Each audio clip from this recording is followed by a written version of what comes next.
Dando continuidad a las ponencias programadas para la tarde de hoy, damos paso a la quinta exposición del día, titulada Consideraciones sobre la causalidad y realidad de las adquisiciones para su deducción de la renta empresarial, exposición que será desarrollada por Jorge Luis Picón González, expositor que nos visita desde el país hermano de Perú, quien es abogado de la Universidad de Lima, MBA y doctor en Derecho Empresarial de la Universidad de Sevilla. En sus 28 años de experiencia profesional, fue Intendente Nacional Jurídico y exgerente de Procedimientos Tributarios de la Superintendencia Nacional de Administración Tributaria del Perú. Profesor en materia tributaria a nivel de maestría en la Universidad de Lima y en la UPC. Autor de varios libros y artículos sobre materia tributaria y financiera. Actualmente es socio de Picón y Asociados, firma legal. Expuesta su reseña, recibimos con un aplauso a Jorge Luis Picón González.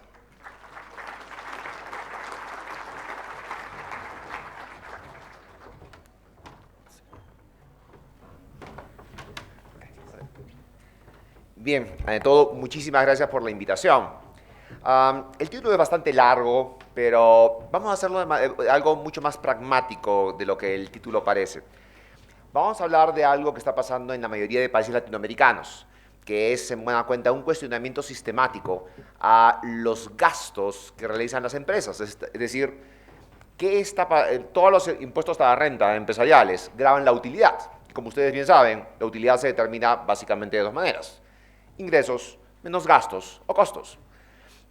Independientemente de las reglas especiales que cada país puede establecer o no, todos se basan en dos principios esenciales. Los gastos que deduces deben estar destinados al negocio. ¿Cómo lo pruebas y qué significa eso? Es una gran pregunta. Es parte de la pregunta que vamos a tratar de resolver juntos. Y la segunda pregunta es, ¿este gasto existió? ¿Es real? ¿Qué me vas a pedir para que pruebe que es real? Y van a darse cuenta que este tema, esta pregunta que se ha convertido en algo esencial, está ligada con algo que está pasando a nivel global. El cuestionamiento de lo que son los paraísos fiscales, no para más, okay, pero se ha convertido, se ha revolucionado completamente en los últimos 10 años aproximadamente. Cuando yo inicié mi tesis doctoral sobre el tema de paraísos fiscales, me demoró 7 años recopilar la información, porque del 2007 al 2015 hubo una revolución total a nivel mundial de lo que se entendía como un paraíso fiscal, de qué era el riesgo y la cantidad de dinero que se estaba descubriendo que había realmente en estos países. Le voy a recomendar algunos libros que están publicados en Amazon. Usted puede bajar el Kindle Book, que le cuesta $10, $15, en la cual les dicen, libros publicados en Harvard, publicados el año pasado, señalan que países como los nuestros tienen el 30% de su riqueza generada en los últimos 30 años concentradas en paraísos fiscales.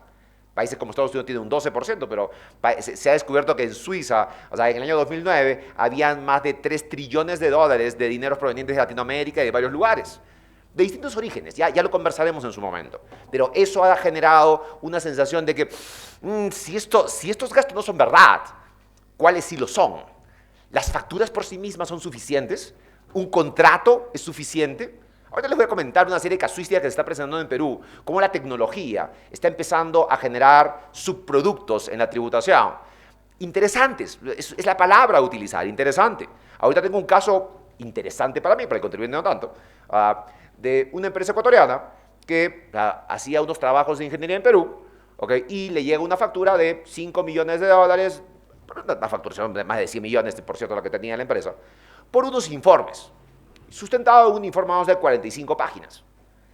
La administración tributaria ha usado un software que es el que se utiliza al día de hoy para detectar plagios en las universidades, y se ha dado cuenta que el 85% del informe es un libro copiado, publicado en Alemania. hace 10 años de ingeniería que en otro momento del tiempo hubiera sido imposible de detectar.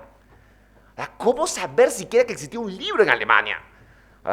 Y menos que el libro, o sea, yo auditor, que soy contador, ¿de dónde voy a haberme leído el libro de Alemania? De ingeniería, con un pago bancarizado, con contrato, con supuestamente 500 horas de estudio. Todo esto es parte de lo que está ocurriendo. Ahora, esta es la parte extrema. ¿Qué pasa del lado de la administración? Todo esto nos lleva a hacernos algunas preguntas esenciales previas, porque van a darse cuenta que de ambos lados se están cometiendo excesos. Y encontrar un equilibrio en esto es lo más complicado de todo. Lo que nos lleva eventualmente a dar un paso atrás. Y hacer unas preguntas básicas, porque de las preguntas básicas podemos sacar respuestas que quizás sean más coherentes. Recuerdo que cuando trabajaba con el área del Tribunal Fiscal, cuando trabajaba en la Administración Tributaria, había una vocal que siempre me decía, para analizar estos casos, siempre recuerda que por ver mucho un árbol, uno pierde de vista el bosque. A veces por concentrarte en una coma, o a veces por concentrarte en algún objetivo puntual, pierdes de vista lo que realmente está ocurriendo. Lo que nos lleva a preguntarnos lo esencial, que posiblemente algunos van a preguntar, ¿para qué preguntas de este tipo? ¿Por qué pagamos impuestos? Y usted me dirá que para financiamiento, no, pero el financiamiento es la finalidad del impuesto. ¿Por qué paga impuestos el contribuyente? Porque la ley lo dice. Sí, es una respuesta interesante, irreal a mi entender en países, sobre todo en realidades latinoamericanas. En Perú se estima más o menos que el 70% de la economía es informal. Tenemos una recaudación espectacular, pero el 70% es informal. Quiere decir que solo el 30% somos suficientemente tontos para pagar los impuestos. Pero ¿por qué lo pagamos? ¿Por qué un 30% lo pagamos y un 70% no lo paga? ¿Qué hay de diferencia? Si usted me dice que es porque la ley lo dice, hay algo malo, entonces estamos viendo leyes diferentes. Hay una ley que es muy sencilla de entender, o sea, como para entender por qué la norma tributaria se cumple o no se cumple a veces. En mi país, seguramente capaz de pasar algo parecido acá. Las leyes de derecho de autor están ahí, son leyes perfectas desde hace más o menos 35 años. El cumplimiento es absolutamente imperfecto, por cierto, porque tenemos centros comerciales de piratería. Hemos firmado más de 120 tratados diciendo que respetamos los derechos de autor, pero tenemos centros comerciales de piratería. A 3 cuadras de la sede central de la Administración Tributaria en Perú hay algo que se llama la Galería Garcilaso, que es el mayor centro de piratería de software, no sé si en Latinoamérica, pero se estima que vende $400 millones al año solo en software pirata. Tenemos frente a la sede central de la Administración Tributaria en Perú y al costado del Palacio de Justicia, del Poder Judicial, algo que se llama Polvos Azules, que es el centro comercial más rentable de todo el país por metro cuadrado y que vende básicamente contrabando y piratería de películas. Y venden autos también, por cierto. Es algo gracioso que el otro día escribí un artículo sobre eso. Entonces, uno dice, a ver, un momentito. Tengo una ley en Perú que dice, o sea, el no pago de impuestos como tal no es un delito en Perú. El de mentir en mi declaración no puede ser, pero el no pagar impuestos no es un delito. Pero el vender piratería sí lo es. Y sin embargo, es un delito aceptado. Tan aceptado que está frente a la administración tributaria, a la sede central. No está oculto, nada, o sea, hacen publicidad encima. Entonces uno se pregunta, ¿qué tiene esta ley que convierte en un delito esto contra la ley tributaria? Resulta que esta ley que convierte en un delito la venta de la piratería, la gente se sienta en ella. Claro, hoy día con Netflix y Apple Music y todo eso, la piratería ha recibido un golpe mortal probablemente, pero el detalle es que ha existido durante todo este tiempo y seguirá existiendo por un tiempo más. Pero ¿qué pasa con la norma tributaria? ¿Por qué algunos la cumplen de una manera tan rigurosa y tan asfixiante y por qué otros no? Y no tiene nada que ver donde usted trabaje. Yo en lo personal, cuando era jefe legal de la Administración Tributaria, sentía que me estaban robando cuando me retenían mis impuestos. Yo pagaba 32% de mis ingresos en impuestos. Oye, no me deducen ni siquiera pues, lo que me gasto en el médico. Hoy en día, el peor día del año es el día en que tengo que pagar mi impuesto a la renta. O sea, pago un mini departamento todos los marzos para pagar mis impuestos. Y yo sé perfectamente que por cada persona que paga en Perú, como el tonto que habla en este caso, hay 4 o 5 que tienen una capacidad tributaria igual o mayor que ni siquiera declaran. menos pagan, por supuesto. Recuerden, de acuerdo a la información oficial de Perú, ¿verdad?, no más del 30% contribuye de la economía. No estamos hablando de personas, de la economía. Quiere decir que por cada 100 soles o dólares que se mueven en la economía, solo 20 pasan por un banco y siendo absolutamente optimista, 30 pagan impuestos. El otro 70 no se escucha padre. Entonces la pregunta es, ¿por qué pagamos impuestos? Y la respuesta es más o menos sencilla: percepción de riesgo. ¿Qué tan probable es que la persona que no pague impuestos sea detectada o no? Esto se ve en cosas diferentes. Por ejemplo, hace un tiempo, hace ya 15 años atrás, hicieron una vía expresa en Perú que decía, no pase 60 kilómetros por hora. Y todos los fines de semana había 1 o 2 muertos porque alguien se mandaba por las curvas a 120 kilómetros por hora. Todos mis socios iban a 100, 150, 120 kilómetros por hora porque no había expresa, ¿por qué no hacerlo? Pero la ley decía, no, 60 kilómetros. ¿En qué momento la gente dejó de hacerlo? Cuando empezaron a llegar las multas electrónicas. Y le llegaba a su casa, por si acaso ya te detecté, aquí está tu multa de $50. La próxima es 200. Lo mismo ha pasado, por ejemplo, con la ley de alcoholemia cero en Lima. Hasta hace 3 años, uno se tomaba una botella de vino entera, 2 de whisky, y manejaba después y no pasaba nada. De repente salió la ley de tolerancia cero y la ley no molestaba. Hasta que empezaron a darse los casos y uno veía en la televisión cómo metían a la cárcel a la gente, a empresarios, por haber manejado una cuadra con una gota de alcohol en el cuerpo. El contribuyente no necesariamente paga impuestos porque cree en lo que se va a hacer con los impuestos. No necesariamente paga impuestos porque la ley lo dice. Es una mezcla de la ley lo dice, quiero vivir en paz, y siento una percepción de riesgo de que si yo no lo hago, el daño que me va a hacer la administración tributaria puede ser mayor. Entonces, en base a este razonamiento, surgía uno de los fundamentos de la administración tributaria de Perú. En ese momento le decíamos, oye, el gran rol, y lo poníamos en la misión de la administración tributaria, era generar percepción de riesgo respecto del incumplimiento de las obligaciones.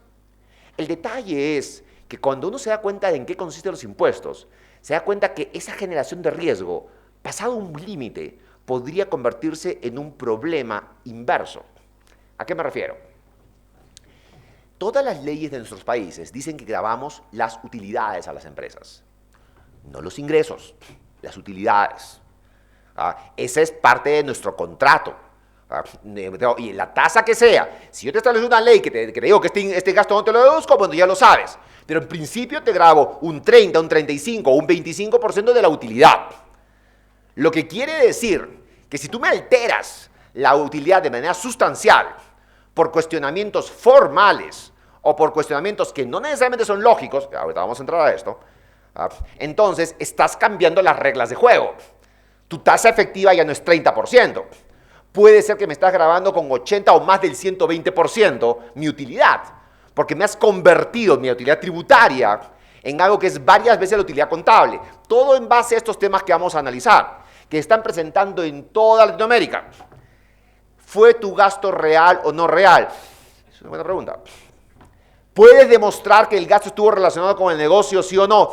Es una buena pregunta. ¿Qué requiero? ¿Quién me está analizando?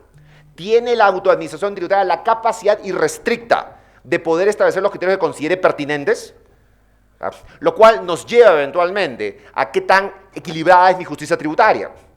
En lo personal, yo diría que Perú ha tenido llegó a un buen punto de justicia tributaria hace unos 10 años y ha tenido un retroceso espectacular en los últimos 3 o 4 años. Lo cual está ligado, y es importante tener claro, que los procesos de justicia tributaria están íntimamente ligados con la realidad política.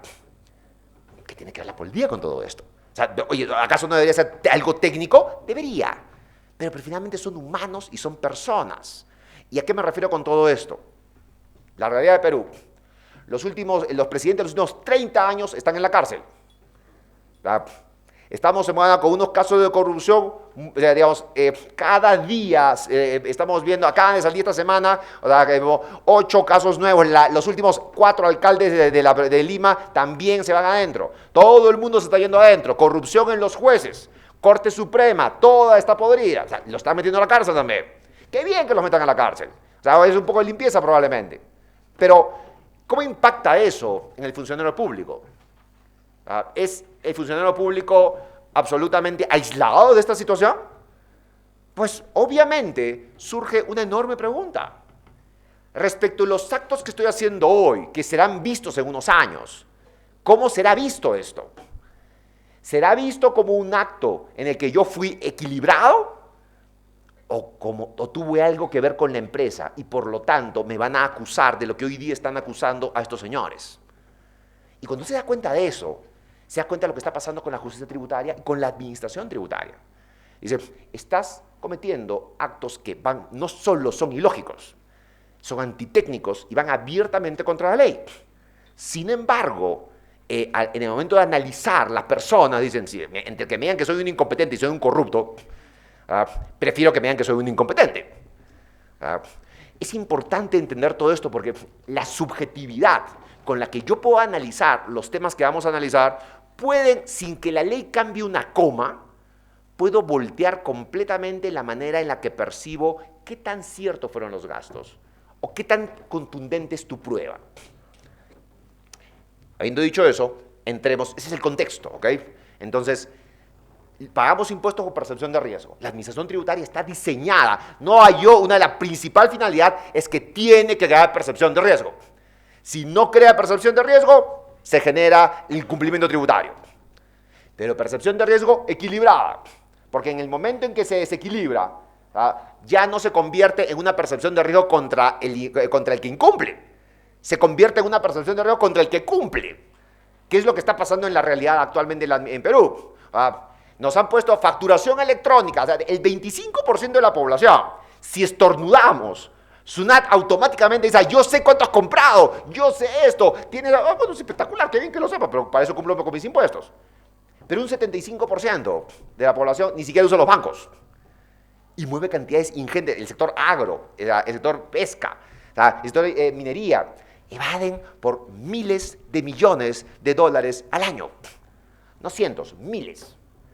Los últimos reportes en Perú establecen que solamente por el oro informal ingresan a Perú en efectivo más de 3.000 millones de dólares al año. Solo por oro informal. Los movimientos de dinero por el tema del agro, azúcar, leche, el agro le da la espalda completamente a la tributación. ¿Y qué hace la administración tributaria? Me concentro, si hay 25 que pagan y 75 que no pagan, ¿qué voy a hacer? Voy a controlar mejor a los 25. Y esto obviamente le hace preguntarse a los 25, oye, ¿yo puedo recolocar estas inversiones en otro país? Recuerda que estamos en una economía globalizada. Es decir, en el momento en el que la presión y el control exceden un punto razonable, llega un momento de quiebre en el que dice, oye, finalmente yo puedo recolocar estas inversiones, no tengo por qué seguir invirtiendo acá. El Estado a veces tiene hasta donde yo veo, tiene 3 roles acá. Tiene un rol promotor, un rol regulador y un rol fiscalizador. La regulación tiende a ser, bueno, debería ser clara en principio, pero a veces no lo es tanto. Pero el rol fiscalizador normalmente es inversamente proporcional al rol promotor. Si es que yo no promuevo las inversiones, mi economía no avanza. Pero si fiscalizo de una manera absurda, voy en contra de la promoción. Entonces, hay un equilibrio. O sea, no puedo dejar la fiscalización, pero tampoco puedo dejar la promoción. Porque de la promoción dependerá los futuros los empleos y los futuros impuestos también. O sea, qué complicado. ¿A qué le doy más? Cuando uno analiza libros que no están relacionados propiamente con el tema tributario, cuando uno habla de lo que es el planeamiento estratégico en la parte de gerencia, me acuerdo que hay el libro de un autor que me encantó, que se llama La Quinta Disciplina, en la cual dice, la administración y todo ese tipo de cosas funcionan como una tensión dinámica, en la cual es como estirar con una liga con 2 dedos. Si tú estiras demasiado la liga, la vas a romper. Si juntas demasiado los dedos, la liga se va a caer. el punto correcto. No hay un punto exacto en el que no se va a caer, simplemente hay un punto de tolerancia. O sea, la liga hay un punto en que se rompe y un punto en que se cae, pero tienes márgenes para moverte. Eso sería lo que tendríamos que aspirar. Ese punto en el cual los contribuyentes se sientan controlados, pero no se sientan abusados. Vamos a ver de qué hablamos en detalle. Entonces, vamos a hablar de dos grandes temas. Como le decía, independientemente, o sea, todos los países tienen reglas específicas que varían de un país a otro. Por ejemplo, los intereses son deducibles hasta este límite, tiene que hacer pagos para estas cosas para poder deducirlo, pero todos tienen en el impuesto empresarial, en lo que se llama el impuesto a la utilidad, dos grandes reglas. ¿Ok? Para establecer que el gasto sea deducible, tiene que haber una ligación con el negocio, que puedes probar de una o de otra manera. Y la segunda regla, que es tácita, porque no lo dice la ley, pero hoy en día, con todo lo que se está descubriendo de los paraísos fiscales, que algo comentaremos si nos da el tiempo, tienen que ser reales. Es importante que usted tenga claro que esta revolución que está ocurriendo en el mundo sobre el tema de los paraísos fiscales, lo que se está encontrando, los cruces de información, todos los lineamientos que está dando la OCDE, el CRS, que es este intercambio de información masivo bancario, van a reestructurarle nuestro entendimiento de qué ha venido pasando en los últimos 15 o 20 años y qué está ocurriendo hoy. Es una revolución total. O sea, Perú ha suscrito el CRS, ¿okay? Y el primer reporte de información nos llega en octubre del 2020, pero cortado al 1 de enero del 2019. Yo le estoy diciendo a todo el mundo, cójanse de la silla, porque cuando empiece a saberse esta información, aquí no sé si la sangre llegará al río, pero esto va a ser apocalíptico. Y está bien que sea apocalíptico. No me parece mal que sea apocalíptico. A veces el apocalipsis tiene que llegar. Y este es el momento en el que tiene que llegar. Pero, cuidado, está empezando a descubrirse una serie de cosas y nos pueden llevar a conceptos exagerados. Ok, hay paraísos fiscales que funcionan para ocultar la riqueza y evadir impuestos y generar gastos no reales. Sí, también es posible. Pero no te vayas al extremo de pensar que todos los países de estos funcionan solo para eso y que los paraísos solo funcionan para ocultar impuestos. Ahorita, por ejemplo, la Fiscalía Peruana en toda ya esta vorágine que está existiendo, con el tema de los Panama Papers, en los Panama Papers aparecieron 1.670 peruanos, de los cuales a la fecha están investigando a 20. ¿Se acuerdan lo que les decía? O sea, 75-25. Ya, ¿a quién coge la Fiscalía? A los más gordos. Estos tienen plata, vamos contra esos. Pues, los están acusando de crimen organizado y lavado de activos por el simple hecho de tener un offshore. No han demostrado que tengan un centavo de dinero, ni siquiera que hayan utilizado para reducir impuestos. Yo justamente estaba en una de estas audiencias el otro día, porque algunos clientes están ahí, y me decía, ¿y para qué tenía la offshore? Mira, todo el libro de los offshore te dice que hay como 5 usos, y uno de los usos es efectivamente ocultamiento de información. Y a veces el ocultamiento de la información no tiene como objetivo al fisco, tiene como objetivo a otros acreedores hostiles, como las exesposas. Que son las más hostiles del mercado, por cierto. Y entonces yo le decía, esto es lo que realmente pasó, le digo. Este arquitecto, que es uno de los mejores arquitectos del Perú, le digo, efectivamente, la ley peruana es una de esas leyes tontas. O sea, la Constitución dice, la familia ante todo. O sea, así que así no vivía con la persona, y no vivía 10 años con la persona, o sea, no se podía divorciar porque no había un causal y porque ella no quería firmar el papel. Y mientras eso no ocurriera, le decía, o sea, que yo no podía comprarse ni siquiera pues, un par de zapatos. Entonces, digo, voy a comprar un departamento a nombre de una empresa panameña. Oye, pero el dinero que usé para esto pago todos mis impuestos, o sea, yo puedo demostrar. Oye, ¿y qué le diste a la señora? Mira, tenemos separación de patrimonio. La señora esta tiene y le doy inmuebles por cerca de $5 millones. Le doy una mensualidad de $10,000 y no tenemos hijos.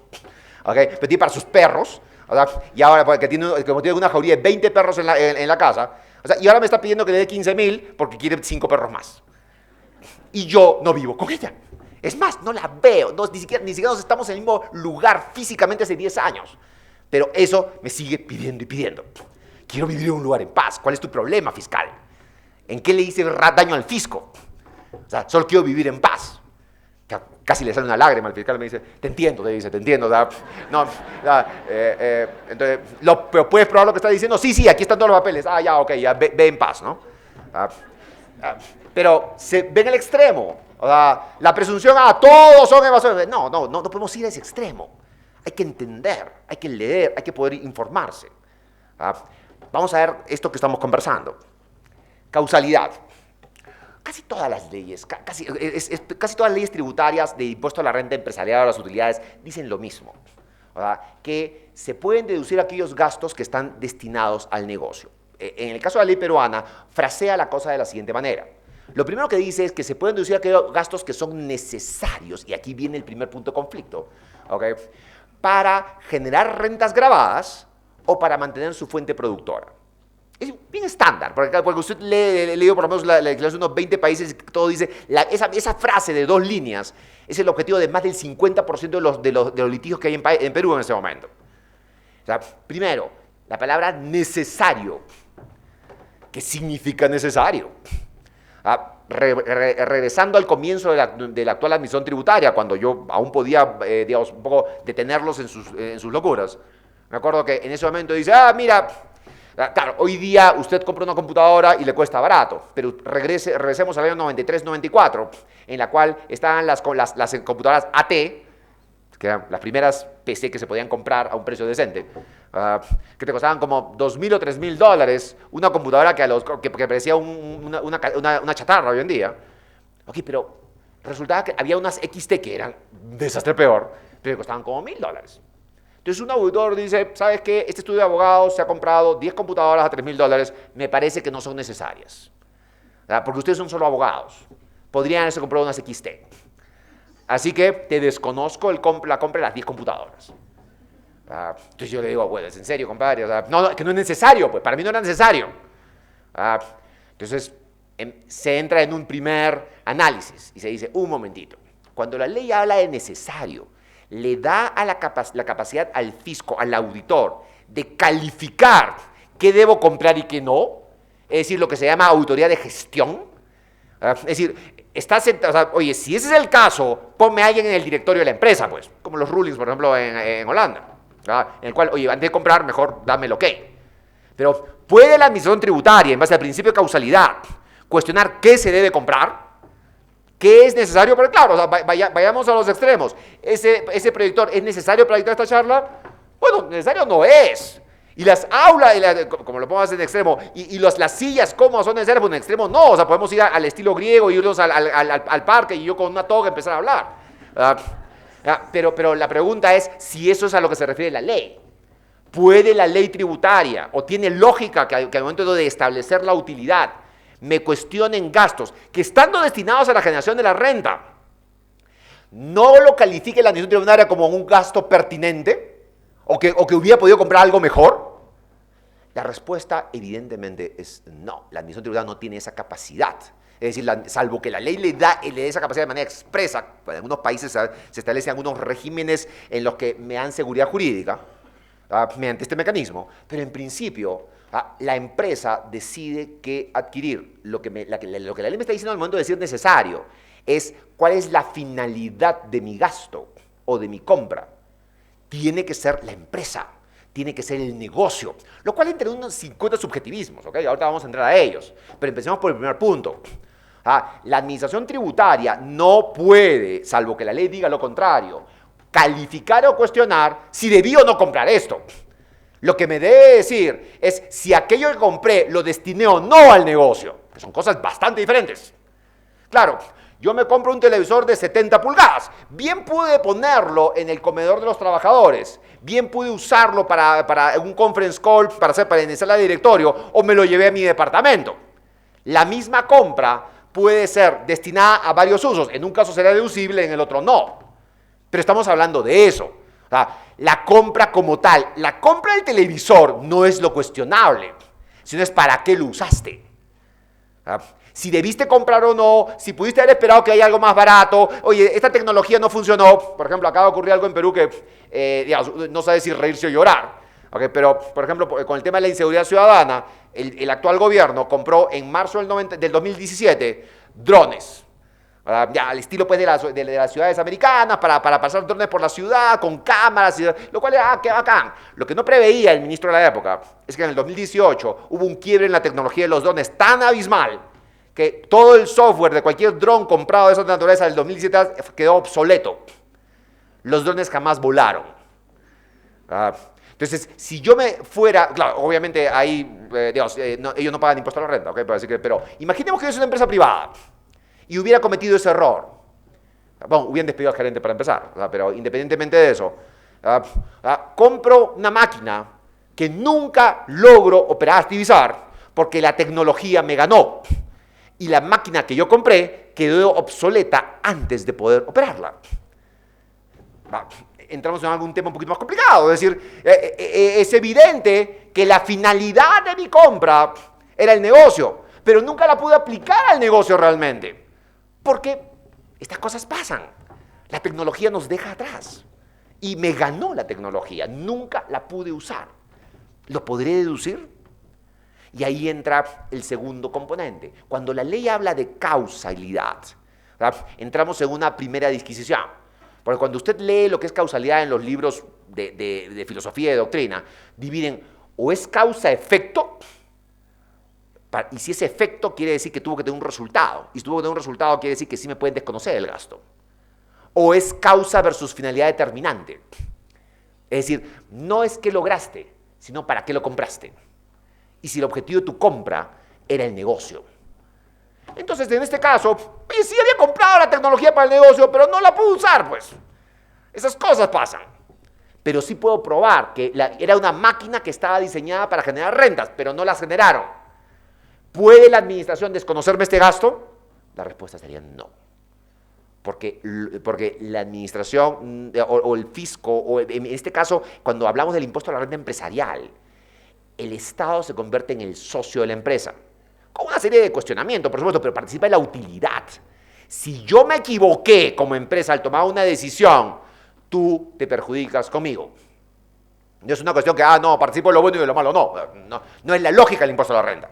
Pero es importante que entendamos estos primeros conceptos porque esto va empeorando.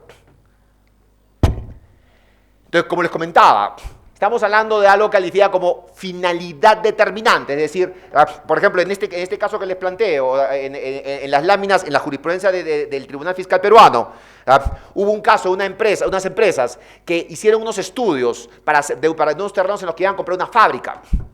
Decían, ¿sabes qué? Voy a hacer un estudio para ver si es que la fábrica que yo quiero hacer se puede hacer en este terreno. Se gastó $10,000 en gastos de arquitectura. Y la respuesta fue, no sirve el terreno para eso. El terreno valía como $2 millones. La administración tributaria desconoció el gasto de arquitectura. Porque dijo, no compraste el terreno. ¿Por qué te voy a aceptar el gasto de arquitectura? Y el Tribunal Fiscal le dice, no, pues, pero un momentito. ¿Qué querías? ¿Que se gastaran los $2 millones para luego decir, no se puede hacer? Evidentemente, este es un gasto que evitó una pérdida mayor. Por lo tanto, cumple con el principio de causalidad. No es que esté generando renta, estoy evitando una pérdida, pero seguimos hablando de lo mismo finalmente. Es bueno para la empresa, que es finalmente lo que estoy grabando. Entonces, como les comentaba, cuando hablamos de la generación de rentas grabadas, evidentemente estamos hablando de la finalidad del gasto. El objetivo del gasto tributario, que sea deducible, es la generación de rentas, independientemente que se produzca o no. Pero si llegamos a este punto, porque puede ser, como te digo, potencial o efectiva, obviamente nos vamos a hacer una serie de preguntas. Y en la operatividad, en realidad, cuando estamos hablando del destino del gasto, uno tiene que hacerse dos preguntas simples y estar en capacidad de poder probarlas. Y vamos a entrar al tema de la probanza. Pregunta número 1. ¿Qué fue lo que compraste? Pero vamos, ¿cómo que qué fue lo que compré? Está en el comprobante de pago. ¿En serio está en el comprobante de pago? ¿Es tan simple el tema? Les voy a contar un par de casos para que me entiendan a qué me refiero. Uno de los principales bancos del Perú había contratado a uno de los principales abogados de Lima. Y le encontramos un recibo de $100,000. Para el abogado eso no era nada, porque el pata personalmente facturaba como $4 millones. Y para la empresa tampoco era nada, porque la empresa facturaba más de $150 millones. Pero le llamó la atención al auditor. $100.000. Y decía por recibos, por asesoría legal. Se le pagó bancarizadamente. Había un contrato de lo que decía contrato de locación de servicios. ¿Por qué? Por asesoría legal. Pero asesoría legal, ¿qué significa en este caso? Entonces, en este caso, el abogado ya había muerto, así que no se le podía preguntar. Y claro, dice que se fue de derecho al infierno, ¿no? Y no, claro, el autor dijo, no voy a hacer ouija para preguntarle tampoco. Y la empresa había cambiado de gerencias, así que tampoco sabían qué es lo que había hecho el abogado. Entonces, el autor dice, a ver, vamos a ver. Esto puede haber sido muchas cosas, porque los abogados por dinero hacen de todo, dice. Pudo haber sido un informe de algo que tenía con la empresa, quiero ver el informe. Pudo haber sido un juicio, quiero ver el juicio y la firma. Pudo haber sido el divorcio del gerente. Pudo haber sido un recibo de favor. Pudo haber sido muchas cosas, dicen. Así que me tienes que demostrar por qué. Entonces el directorio dijo, oye, yo he pagado con un cheque, yo tengo mi contrato, es uno de los principales abogados de Perú, para mí este gasto no es material, así que no te pruebo nada, nanay. Entonces digo, nanay, desconocido el gasto. Y se fue al Tribunal Fiscal, y el Tribunal Fiscal planteó un precedente que es el que ha marcado los casos desde hace más de 10 años en Perú. Dice, lo mínimo que una empresa debe estar en capacidad de probar para deducir un gasto es en qué gastó. Y un contrato de locación de servicios genérico y abstracto no es suficiente. Cuando le llega un contrato de locación de servicios, ¿qué fue eso? Me tocó ver, a raíz de este caso, un caso parecido. Una empresa minera estaba con una empresa auditora, una de las Big Four, una de las 4 auditoras más grandes, pero que trabajan en Perú, y había una factura de $300.000. Yo le digo, es obvio que esto no es la auditoría financiera, porque la auditoría financiera no me cuesta más de 50.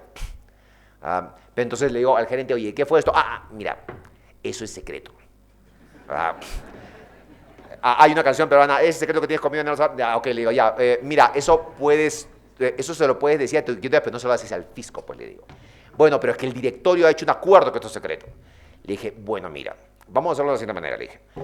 Convoca al directorio y dile que si no me presentan las pruebas, me van a desconocer el gasto. Y estás hablando de una deuda tributaria como de $200.000, le digo, porque es el impuesto de la renta, el IVA, nuestro IGB, más las multas, que son como 100%. Entonces es un monto grande, bueno, para ustedes capaz no es demasiado, le dije, pero el tema es que les va a doler en la caja del día a día.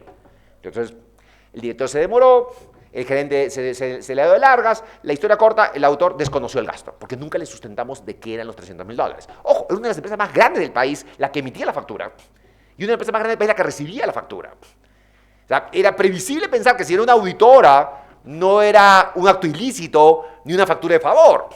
Sin embargo, yo no cumplí con probarle lo que tenía que probarle. Al final, resulta que era un informe que se había hecho para poder cotizar en la Bolsa de Londres, lo cual era deducible a todas leguas. Yo le decía al gerente, le digo, no entiendo, le digo, si ya cotizas en la Bolsa de Londres hace 2 años y es un acto público, ¿por qué es secreto un gasto que tuve hace 3 años? Mira, la grasa te cuesta $200.000 y eso no incluye mis honorarios, le dije. Porque en Perú, si tú no pides las pruebas, si no las presentas a tiempo, tienes que pagar la deuda para poder presentar nuevas pruebas. Esto está en el Código Tributario. Entonces digo, ¿quieres que litiguemos? Sí, paga $200.000. De lo contrario, lo pagas de todas maneras y pierdes el caso encima, de como tú lo quieras ver. ¿Qué fue lo que usted compró? Tratándose de bienes, normalmente si tú compras una máquina, un televisor, lo dice en la factura. Tratándose de servicios, muchas veces no resulta claro. Entonces, cuando usted firma locación de servicios, servicios prestados, consultoría, asesoría, Dios sabe qué hay detrás de eso. Y solo Dios lo sabe, porque muchas veces ni la empresa lo sabe. La vez pasada una empresa me saca una factura de $90.000 por planeamiento estratégico. Yo le digo, yo estudié un MBA y le digo, no sé cómo alguien te puede facturar un planeamiento estratégico, le digo, no sé qué significa eso, le digo. Entonces, ¿me podría decir qué ocurrió? Me dice, bueno, no puedo decirlo demasiado, le digo. Ok, entonces, tú sabes que yo te lo estoy preguntando yo, o sea, no estoy de curioso y ¿sabes qué? O sea, chismea. Nos está preguntando la admisión tributaria. Yo no le respondo, desconocido el gasto. O sea, simple. Entonces, me saca un PowerPoint de 20 páginas, 20 láminas. O sea, claro, y el auditor me dice, Oye, y por estos 20 páginas, 20 láminas, $90,000, pucha, por $90,000 yo esperaba, qué sé yo, un cuento de ese tamaño, un informe, charlas, el primer hijo, lo que tú quieras, pero no me vas a decir que por $90,000 20 láminas. Desconocido el gasto. Entonces, hay una serie de situaciones en las cuales la empresa se expone por falta de diligencia. Digamos, por eso es que parte del libro que escribí hace como 15 años, pues decía, ¿quién se llevó mi gasto? O sea, puede ser que la ley sea absurda y a veces lo es. Puede ser que la administración tributaria sea excesiva y a veces lo es. O puede ser que el contribuyente peque de desidia y simplemente no guarde papeles que debería guardar. O no pida papeles que la lógica te dice que debería tener.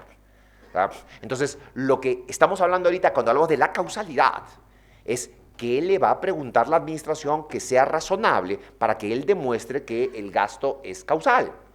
Y en este caso, la primera pregunta esencial es ¿qué fue lo que compraste? Si no pasas de esa pregunta, olvídate del resto. Porque si ni siquiera puedes probar qué fue lo que compraste, ¿el para qué sobra? Primera pregunta, ¿qué fue lo que compraste? Obviamente, y ahí regresamos otra vez a las afirmaciones esenciales. Recuerde lo que le dije al comienzo. Cuando uno analiza por qué se pagan los impuestos, uno llega a dos conclusiones contradictorias. La primera conclusión es que para el Estado es esencial. Y este calificativo de esencial ha llevado a pensamientos extremistas, como decir, la norma tributaria tiene una moralidad mucho mayor que la del resto. Y por lo tanto, cuando usted paga impuestos que estuviera haciendo el Ave María, un momentito, hay filosofías extremistas como la filosofía nazi, por ejemplo, Ennio Becker, en el año 30 y tantos. O sea, él planteaba que la esencia del impuesto, la finalidad es tan superior a la finalidad privada, que si había duda, tenía que pagar impuestos.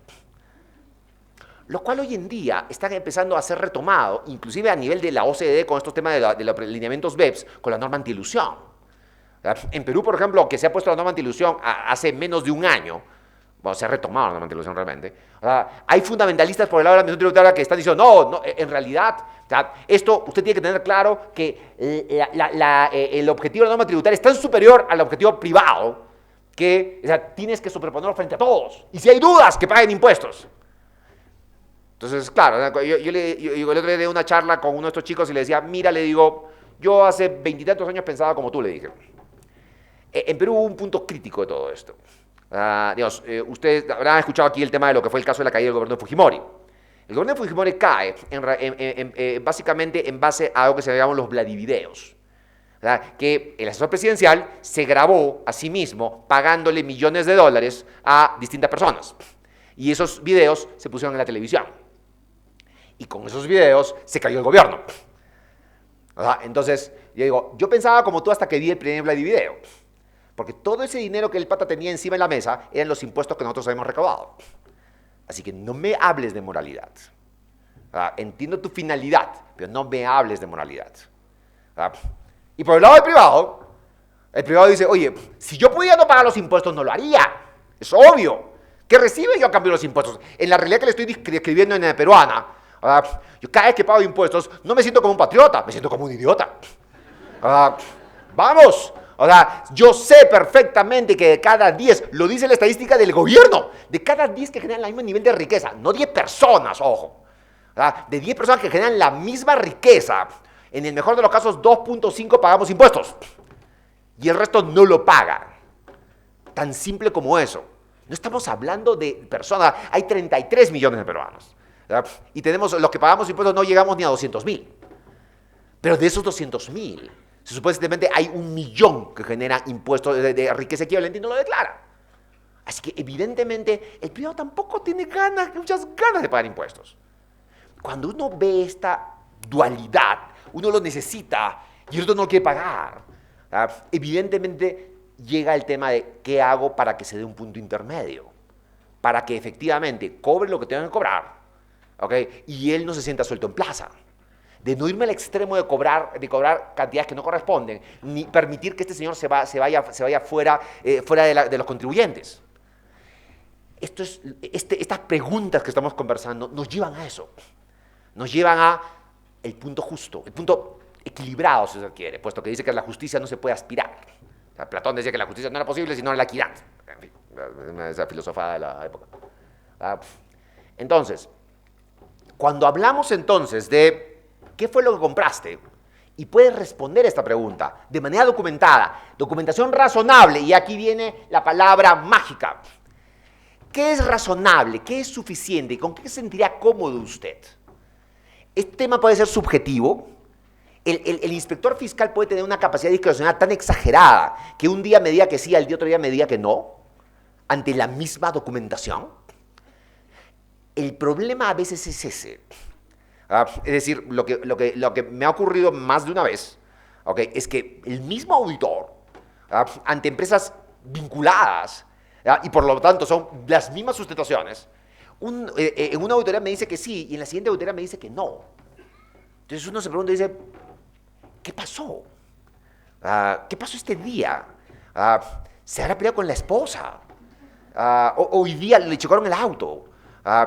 Hoy día no creo en el mundo y por lo tanto te desconozco el gasto. Puede tener ese nivel de discrecionalidad. En Perú, por ejemplo, ahorita se está implantando algo que hasta el momento no había existido y ahorita podría ser algo interesante. Los comités revisores. A raíz de la implantación de la norma antielusión, que se aprueba en el 2012 y nos la tumbamos en el Congreso en el 2014 por falta de seguridad jurídica, para dar seguridad jurídica se han creado los comités revisores. Es decir, cuando un inspector fiscal quiere aplicar criterios o cuantías exageradamente altas, como en el caso de la norma 16, se le está diciendo, vamos a poner a 3 personas de alto nivel de la propia administración que revise lo que este señor está haciendo, antes de que vea la luz.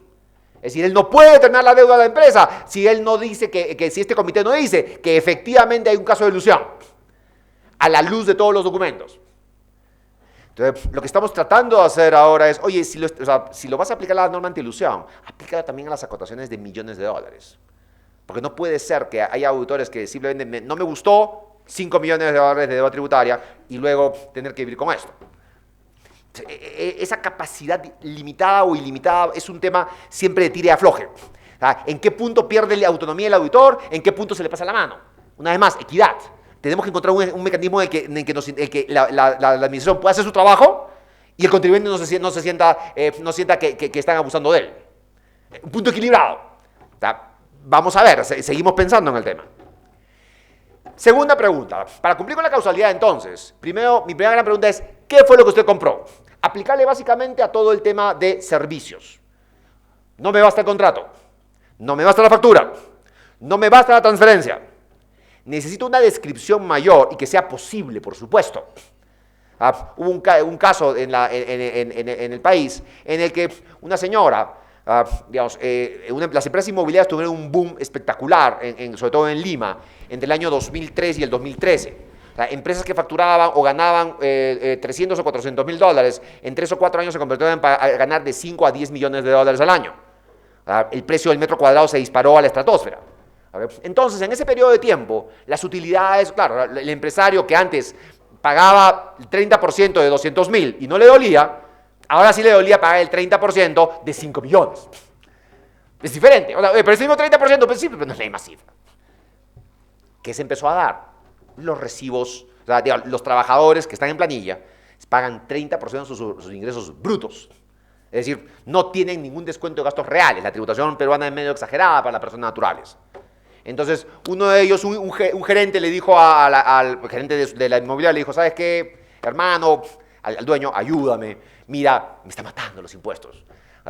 ¿Tú crees? Él tenía que ganar un bono de 100 mil dólares a fin de año. ¿Crees que mi esposa puede emitir un recibo porque ella está con tributación baja ahorita y en vez de pagar 30 va a pagar 15%? Él dijo, sí, pues, el inmobiliario no sabe ni qué le están diciendo, ¿no? O sea, con 2 tragos encima también. Entonces le digo, ok, sí, procede, ¿por qué no? Ni siquiera sabía qué iba a pasar. Entonces la señora emite un recibo, estudios de ingeniería, 100 mil dólares. Y la administración tributaria le dice, ok, a ver, señora, usted me puede preguntar cómo si usted, de acuerdo al registro tributario, usted es profesora de inicial, puede emitir un informe de ingeniería, no siendo ingeniera, que valga 100 mil dólares. Uno decía, vamos. En esos casos uno dice, "Shh, crédito nomás, no, que pagas tus impuestos, pagas tu multa y te persignas para que no haya, para que no pase nada más. Pero quiero que me entiendan, el qué fue lo que compró, siendo lo suficientemente detallado, cuando yo contrasto con las capacidades del proveedor y el perfil técnico, que es lo que vamos a ver ahorita en el tema de la fehaciencia, podría llevarme a la conclusión de que es virtualmente imposible o improbable que ese proveedor haya prestado ese servicio o a esos precios. Ahorita lo vamos a ver. Pero hay una segunda pregunta. Imaginemos que salté, que llegué al qué, que llegué a buen puerto. ¿Puede demostrar claramente qué fue lo que compré? Viene la segunda pregunta. ¿Para qué? ¿Cuál fue tu objetivo al comprarlo? Entonces, de acuerdo a la norma tributaria, todas casi las normas tributarias, los objetivos solo pueden ser dos.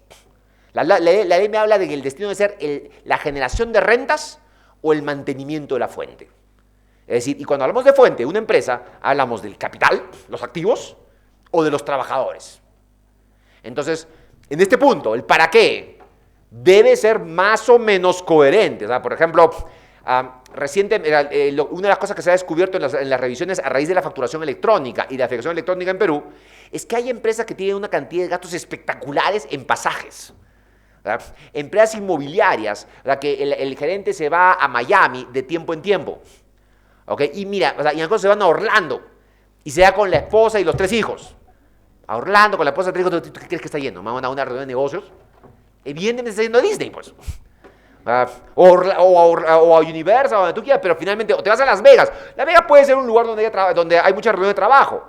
Pero la pregunta es, ¿me puedes tú demostrar para qué estás yéndote a Las Vegas? ¿Para qué estás yéndote a Miami?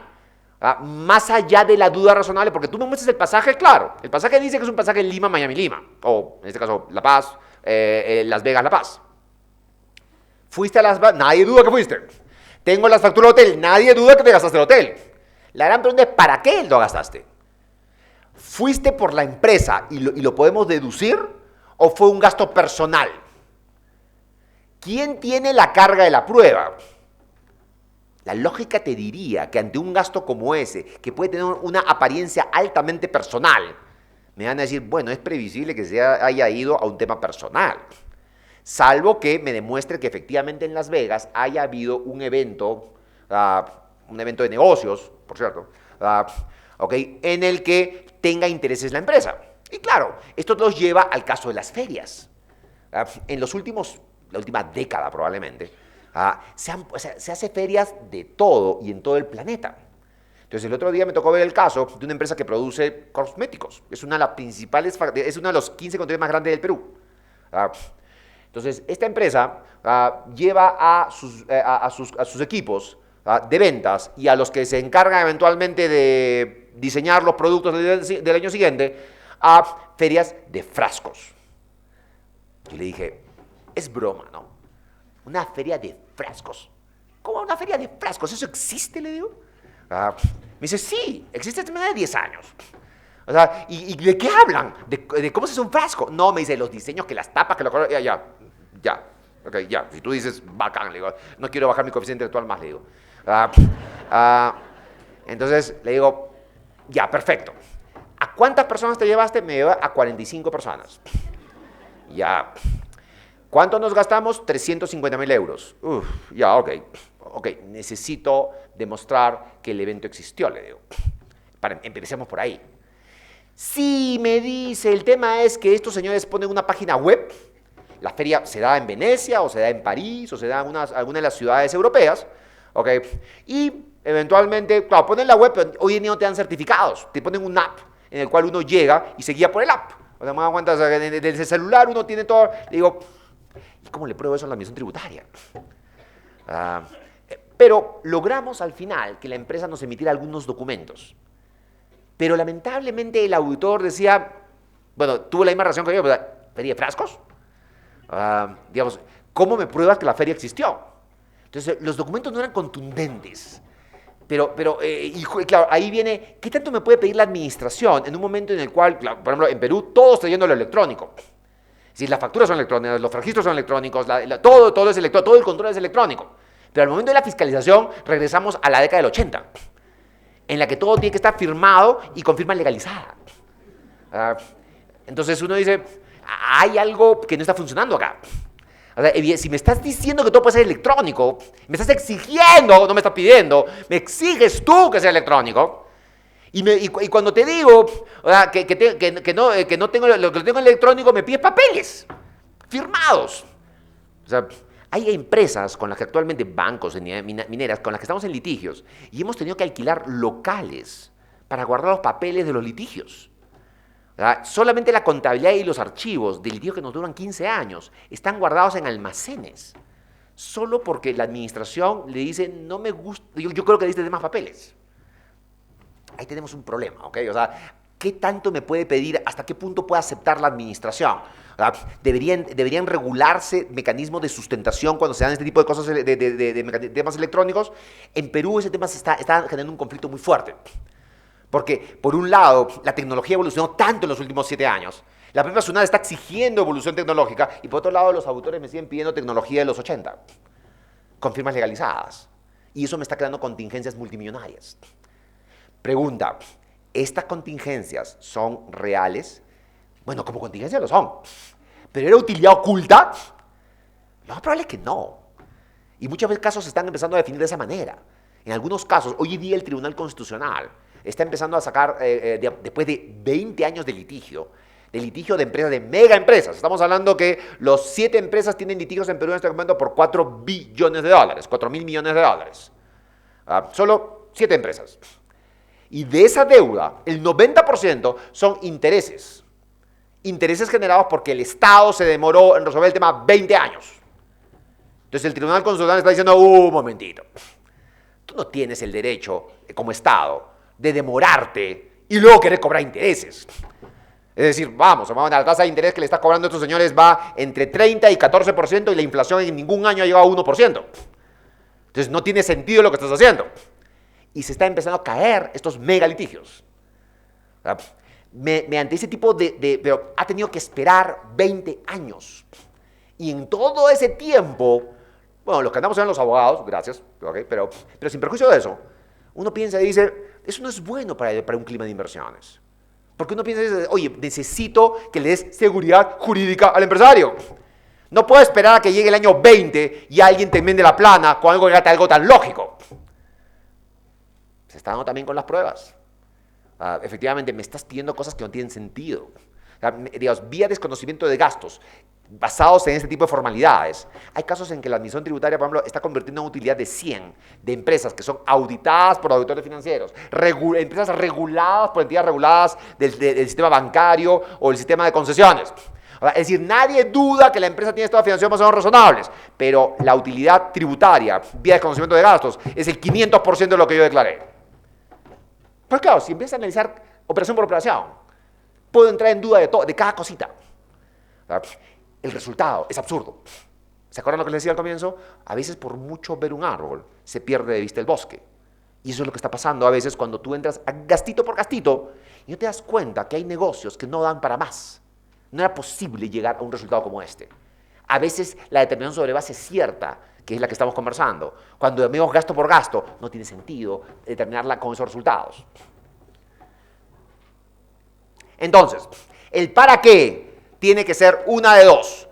O es generación de rentas o es mantenimiento de fuente. Y con el mantenimiento de fuente estamos hablando básicamente de los activos de la empresa o de los trabajadores de la empresa. Entonces, sobre esto viene otro grupo de discusiones. Oye, activos de la empresa, perfecto. Es decir, tú puedes gastar en activos que sean de propiedad de la empresa o que estén siendo usados por la empresa.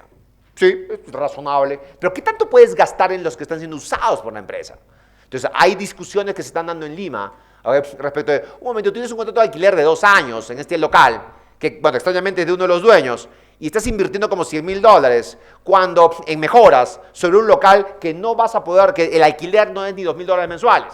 No tiene sentido que gastes esa cantidad de dinero en un local que no es tuyo y que solo lo has alquilado por 2 años.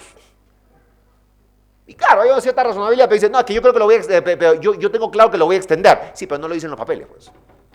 Y en la realidad no lo has demostrado tampoco. Cuando estamos hablando del destino de los gastos, también estamos hablando de los trabajadores.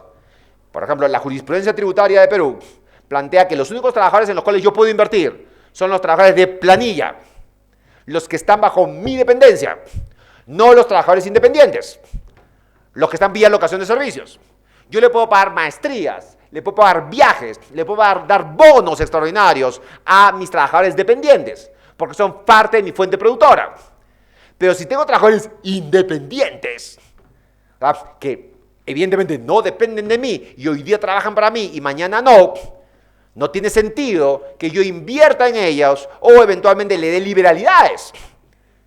Hay veces en que nos traiciona nuestro propio diseño. En Perú, por ejemplo, los trabajadores independientes realmente son dependientes, muchos de ellos, pero las cargas sociales son tan altas y los impuestos sobre la planilla son tan altos que muchas veces dices, ¿sabes qué? Prefiero plantearme como independiente. La empresa paga menos, el trabajador recibe más. Pero luego ocurre esto.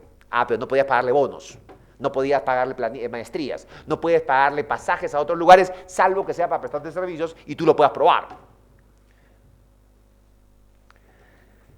Seguimos. Entonces, como les comentaba, el nivel de probanza, qué tan duro, qué tan fuerte va a ser la probanza, nos lleva a dos extremos.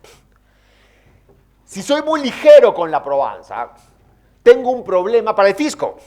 Porque, oye, si algo nos ha demostrado todo lo que está saliendo de los Panama Papers y el tema de los paraísos fiscales, es que la facturación de estos países ha mermado la utilidad de los nuestros por décadas. La utilidad.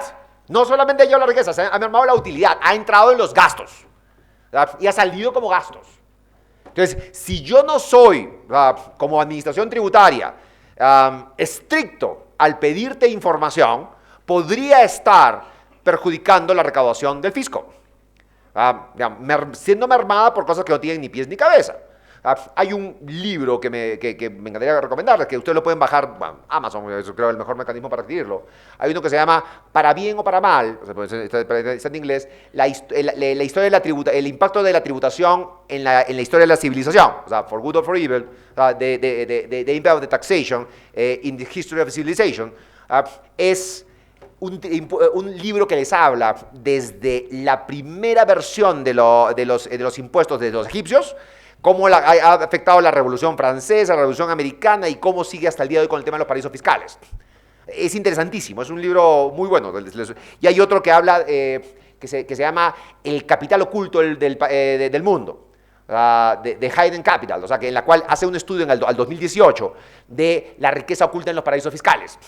Y le empieza a decir, de Estados Unidos el 12% de la riqueza, de Europa el 15%, de Latinoamérica entre el 35 y el 40% de la riqueza está oculta ahí, y te empieza a dar de cada país y todas las medidas que se han tomado en los últimos años. Es bien interesante. Pero regresando a este tema, si es que el fisco no es diligente, a falta de una mejor palabra, al momento de desfiscalizar los gastos, está mermando la recaudación. Y si es exagerado, o sea, y entra en situaciones estrictamente que ya estamos hablando de resultados absurdos, está mermando la seguridad jurídica del contribuyente. ¿Se acuerdan lo que les decíamos? La seguridad jurídica partía de la premisa, tú me dijiste que me ibas a cobrar 30% de la utilidad, pero de la utilidad real. Si tú vas a convertir la utilidad en el 300%, ya no estamos hablando del 30%, pues. Entonces, ¿qué tan exigente somos con esto? ¿Qué tan exigentes somos con esto? Puede generar un desequilibrio en los objetivos. Ojo, ambos objetivos son esenciales. No, a veces cuando uno discute en la administración tributaria, en Lima a veces lo llamo a los fundamentalistas, porque ahí llegan un tema, no, esto es así, esto es así. Digo, mira, tienes que buscar un equilibrio. Es decir, no puedes irte por el criterio fiscalista de manera exagerada, porque vas a desequilibrar esto. Pero tampoco puedes ir por el tema, voy a permitir que ocurra cualquier cosa, porque vas a mermar la recaudación. Tienes que tener alguna capacidad de autocontrolarte. Qué difícil, pero es a lo que tenemos que llegar. Se nos acaba el tiempo, vamos a avanzar un poco. Quiero saltar rápidamente al segundo punto, que es lo que este tema es. Yo les he hablado hace un momento sobre la causalidad. El gasto es deducible o no deducible. Puedes demostrar qué fue lo que compraste, puedes demostrar en qué lo gastaste, pero hay una pregunta que no está acá y que puede ser esencial. Oye, ¿este gasto es real? Empecemos por ahí. ¿Ese gasto es real? O sea, muy pocas legislaciones lo dicen expresamente, pero está tácitamente puesto en toda ley. Si la administración tributaria tiene indicios razonables para demostrar que el gasto es no real, no me importa cuántos papeles me demuestres, te voy a desconocer el gasto. Pero la pregunta es, ¿qué es suficiente para mí para demostrar que es real? Entonces, por ejemplo, la legislación peruana se fue a un extremo cuando se dio cuenta de lo que pasaba con los paraísos fiscales. Se fue al extremo de, toda factura de paraísos fiscales no deducible. Eso es absurdo. Te fuiste a un extremo. Acepto cualquier factura, también es el otro extremo. O sea, mira lo que está pasando, es obvio que no es así. ¿Qué es lo que debería pedir para establecer que un gasto es real o no real? Aquí les he puesto en las láminas, porque capaz no voy a poder alcanzar a cerrarlas todas, un grupo de criterios que me han parecido válidos a lo largo de los últimos 15 años más o menos, que se han logrado desagregar en la tributación peruana, pero hubo un punto de quiebre en la tributación peruana que hoy día nos ha puesto en una situación complicada. Hasta el año 2008, y todo esto la legislación nunca cambió, o sea, todo esto ha sido vía jurisprudencia, la jurisprudencia era uniforme al momento de decir, es tan grave decir que una operación es no real, que quien debe probarlo es la administración tributaria. Y el contribuyente tiene, en principio, la presunción de que es real. Es SUNAT, la administración tributaria, quien debe probar que es no real. Pero en el 2008, el Tribunal Fiscal, sin cambio de ley, voltea el criterio en 180 grados.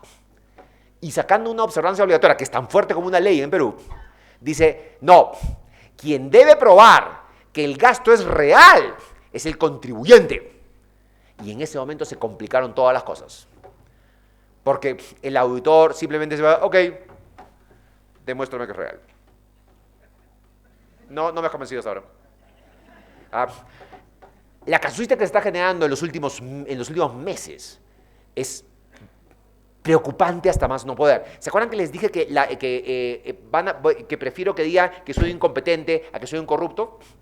En Perú, aparte del caso de Lavajato, que seguramente han escuchado acá, que ha afectado a muchos países, en Perú se ha generado un segundo grupo de casos, ligados pero que no está amarrado a Lavajato, que se llama el Club de la Construcción, en el que se ha demostrado que la obra pública en los últimos 15 años ha estado controlada por 10 a 12 empresas, que se ponían de acuerdo en los precios, en quién se hablaba, y ellos coimeaban al funcionario público del caso.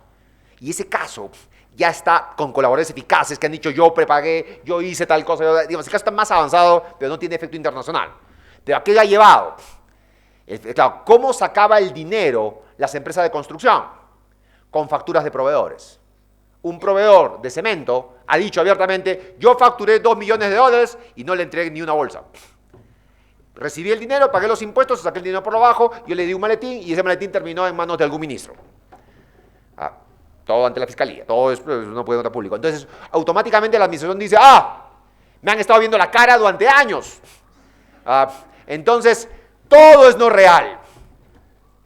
Ahorita, por ejemplo, me han desconocido la construcción de una carretera, me han desconocido.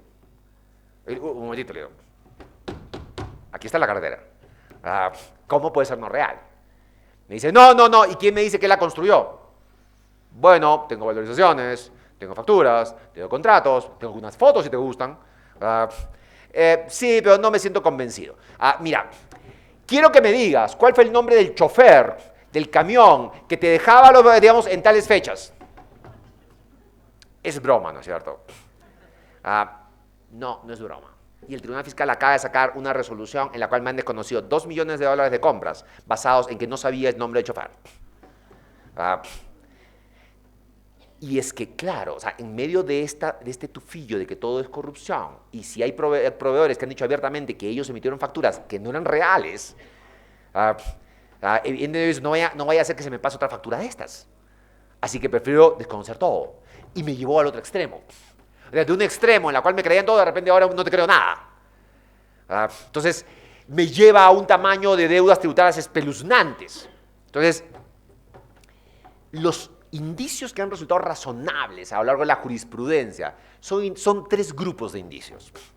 Un primer grupo de indicios que están en la cabeza del vendedor o prestador del servicio, que básicamente están relacionados con la capacidad que este proveedor haya tenido de prestar o dar o no esa prestación.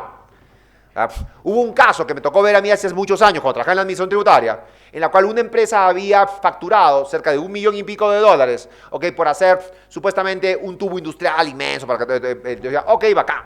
Pero cuando uno veía, le decía, ok, quien había facturado no tenía planilla, no tenía ingenieros, no tenía proveedores de cemento. Entonces le digo, oye, aquí veo que tienes un albañil y 3 obreros. Tú para eso necesitabas por lo menos unos 20 trabajadores, ingenieros, maquinaria y demás. Claro, y la empresa, la proveedora me decía, no, me dice que este albañil, te construye la Torre Eiffel si tú se lo das. Mira, o sea, como decía Clint Eastwood, te digo, mira, capaz yo te crea, pero mi pistola no. Así que, desconocido el gasto. Entonces, se empieza a desarrollar una serie de casuística en la que se decía, oye, para determinadas prestaciones se requiere perfiles profesionales, capacidad de maquinarias. Y si no se cuenta con eso, tienes todo el camino abierto para decir, eso tiene indicios de ser no real, pues. Porque el proveedor no tiene la capacidad ni técnica, ni profesional, ni operativa para poder dar ese servicio. Indicios en medios de pago. No estoy seguro de cómo funciona la legislación acá, pero en Perú desde hace algunos años la ley me exige que todo pago sea bancarizado. De lo contrario es no deducible. Habiendo dicho eso, la ley tiene una serie de maneras en las que no necesariamente se cumple. O sea, a veces se le paga a un tercero con cartas de por medio. Entonces, cuando los medios de pago terminan en manos de terceros o eventualmente se ha pagado en efectivo cantidades que no se debieron haber pagado, pueden ser sumado a otros hechos en la cadena, porque es una cuestión de indicios. Cuando uno piensa en la prueba, en que una operación es no real, tiene que tener claro que es casi imposible, salvo en un bloody video, como les decía, que tenga un video en el que el proveedor diga, es cierto, es no real. Normalmente se mueve en base a lo que se llaman las pruebas indiciarias. ¿Cuáles son los indicios que me llevan a suponer que esto ocurrió o que no ocurrió? De una manera objetivizada. El derecho penal se mueve principalmente en base a indicios. O sea, una vez más, salvo casos muy extremos, usted no encuentra videos en los que una persona esté matando a la otra. Pero dice, bueno, mira, se pelean todo el tiempo, se escuchaban gritos, de repente hubo golpes, y el hombre salió corriendo y tenía sangre aquí. Y la esposa la encontraron muerta 2 días después. Mira, no hace falta un video para decir, lo más probable es que la haya matado. Así que adentro no tengo un video. Él dice que no lo hizo, pero de todas maneras las pruebas iniciales me llevan a acusarlo y probablemente a condenarlo. Pero los indicios pueden ser relativizados. Dice, mira, sí, había gritos, pero ella era la que gritaba siempre. Había sangre, pero era mi sangre, no la de ella. Y salí corriendo porque no aguantaba más. Y uno dice, bueno, y el fiscal va a decir, te entiendo. Entonces, indicios en cabeza del comprador. El comprador, ha habido casos en los cuales las adquisiciones, por ejemplo, algunas empresas medíamos la inconsistencia de la adquisición de determinados insumos. Por ejemplo, cuando se trataba de combustible, en algunas empresas, contratistas mineros, veíamos que todos los meses tenía un promedio de consumo que iban entre 100 y 200. Con lo cual que el señor comprara entre 150 y 250 no me hacía mal. Pero de repente, 2 meses me compra 2.000 y no tiene saldos. Y consumía todo lo mismo, todos los meses seguía comprando lo mismo. Entonces, a ver, déjame entender. Has comprado 2.000 galones. ¿Y dónde los guardaste? Le dijimos en ese momento. En bidones. Tú sabes que eso no es posible, le decíamos, ¿no? Porque tú para eso te necesitas tanques especiales. No, pero sí, no te creo. Porque es muy común allá que los grifos vendan sus facturas. Porque como los proveedores, como muchos de los clientes son personas naturales que no requieren los gastos, no lo facturan. Entonces acumulan a determinado tiempo del mes una cantidad de compras no facturadas y salen a buscar a algún cliente, algún constructor o alguna empresa minera que requiera gasto y crédito fiscal y le venden la factura. Entonces, en ese momento dice, claro, si no tienes la guía de remisión y no tienes capacidad de almacenamiento, ¿verdad? Y estos señores tampoco son proveedores masivos, sino que son proveedores que le venden a consumidores finales, la fotografía me hace pensar que esto es una factura de favor, una factura comprada, la persona no real. una historia aparte, que ya lamentablemente el tiempo no nos da, es el tema de los paraísos fiscales. Es importante tener claro que todo lo que acabo de describir se da de manera perfecta cuando usted tiene información del comprador y del vendedor, es decir, cuando son locales. A veces la situación, en un mundo tan globalizado como el que estamos viendo en este momento, que tengo proveedores de la China, o de la India, o de cualquier país del planeta, ¿okay? De distintas cosas, de servicios, de bienes. O sea, ni siquiera sé cuánto valen los bienes a veces. Digamos, el establecer exactamente qué tengo que pedirle para poder probar es complicado cuando estamos hablando de sujetos que no están en mis jurisdicciones. Y sobre todo a veces con países con los cuales no tengo cruces de información. Irme al extremo de simplemente desconocer las compras sería peligroso para la seguridad jurídica. Aceptar cualquier factura porque simplemente viene y está escrita en papel de estas jurisdicciones sería negligente con la recaudación tributaria. El tiempo no nos da para más. Muchas gracias por su paciencia. Hasta otra oportunidad.